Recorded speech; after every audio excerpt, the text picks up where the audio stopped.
Hey, what is up? So for this video, I actually wanted to discuss the apparent inevitable ending of the relationship between Jimmy McGill and Kim Wexler that we're gonna have to see take place in season 6 of Better Call Saul. And actually, this subject matter actually relates to a video I made a couple of days ago where Bob Odenkirk discussed the ending of season 6 of Better Call Saul being focused more on character development as opposed to many scenes of a lot of guns. On top of that, I also related this apparent revelation of character development focus to a tweet that Rhea Sheehorn responded to, where someone asked her how she would describe the ending of season 6 of Better Call Saul, to which she responded, devastating.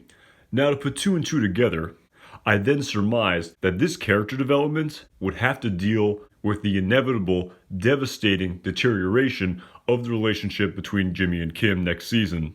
And so for this video, I just wanted to talk about why the ending of this relationship is, in my opinion, so devastating, to use the word that Rhea Sheehorn used to describe the ending of season 6 of Better Call Saul. And the reason why, in my opinion, it's this way is because just when we thought that maybe this relationship could work itself out between these two characters, where we finally see Kim's moral compass and personality more meshing with that of Saul Goodman at the end of season 5 of Better Call Saul, especially as it relates to her being completely on board with the plot to get Howard disbarred, as it relates to Jimmy's share of the Sandpiper Crossing settlement. And this is actually really quite a stark contrast to the character Kim Wexler we first met in the plot of Better Call Saul, who seemingly would be totally not on board with a scheme like this, to say the least.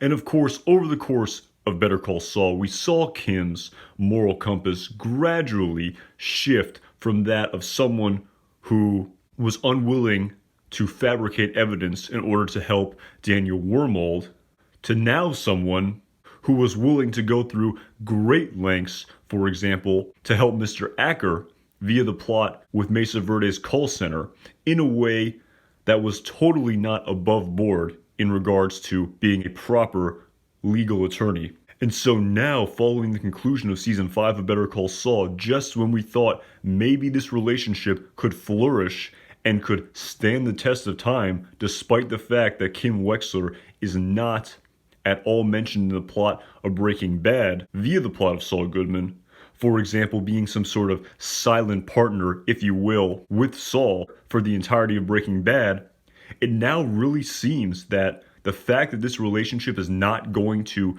finish at that place with these two characters together in some capacity, really, in my opinion, is what makes it just so devastating. Just when we begin to see these two characters come together in so many ways, and just when we thought this relationship, there's no way that this relationship will stand the test of time, it's at the end of season 5, the creators are somewhat setting up to us that maybe it could have. Maybe this relationship could have stood the test of time. But it appears that based on all of the foreshadowing that we've gotten, in my opinion, regarding the end of this relationship, season 6 is going to display to us the inevitable on-screen devastation of this relationship. Now, like I said in a previous video, I could be wrong. This is just my opinion. I suppose despite all of the apparent foreshadowing that we've gotten about the fact that this relationship is going to end, I suppose theoretically Kim could be some sort of silent partner with Saul Goodman, although I don't really see it. How, maybe they're in somewhat of a relationship together, yet still at the end of the day, Saul Goodman has sex with prostitutes when he's at work. Again, I don't really see it, but I suppose it's technically possible. But again, that's not my really interpretation of where this plot is going to go. And just based on every clue we have, I really feel that despite it seeming as though this relationship would stand the test of time at the end of season 5, something terrible is going to happen to it on screen next season that, in my opinion, will be likely perfectly summed up via Rhea Sheehorn's description for season 6 of Better Call Saul, with this being absolutely devastating to see on screen next season. So yeah, while I definitely think that in the present day, storyline of the plot of Better Call Saul with Saul Goodman and Kim Wexler. There's no way that this relationship is going to stand the test of time. I suppose we could get some sort of scene between Gene Takovic and Kim Wexler, theoretically, somehow, via the plot of Gene in the flash forward storyline of Better Call Saul next season. I suppose that is theoretically possible. Maybe some sort of resolution to this plot somehow. I'm not really sure. Of course, we can speculate all day. As I've mentioned before, I actually made a video where we see Kim Wexler in front of Saul Goodman's office. Again, we don't know when this scene takes place in the timeline of Better Call Saul. It could theoretically take place in the Gene timeline. But yeah, like I said, this relationship is going to end next season.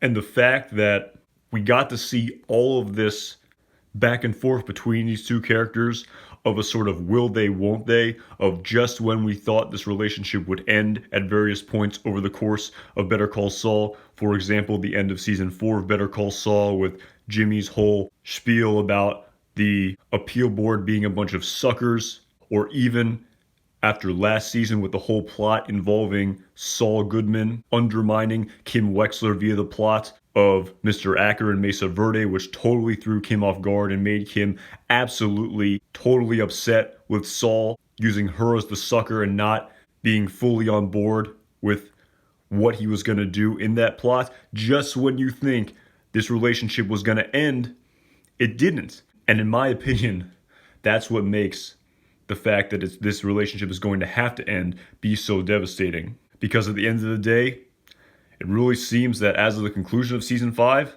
maybe it could have worked out. Alright, yeah, so that's all I really got. Like I've said, can't wait to see what happens in this plot next season. Just like all the other amazing plots that are going to take place over the course of season 6 of Better Call Saul, that I'm really hoping I'm able to discuss and analyze in many additional videos as we head into the premiere of season 6 in just a few months from now. As always, my name is Anton Jackson. Thank you again for watching this video.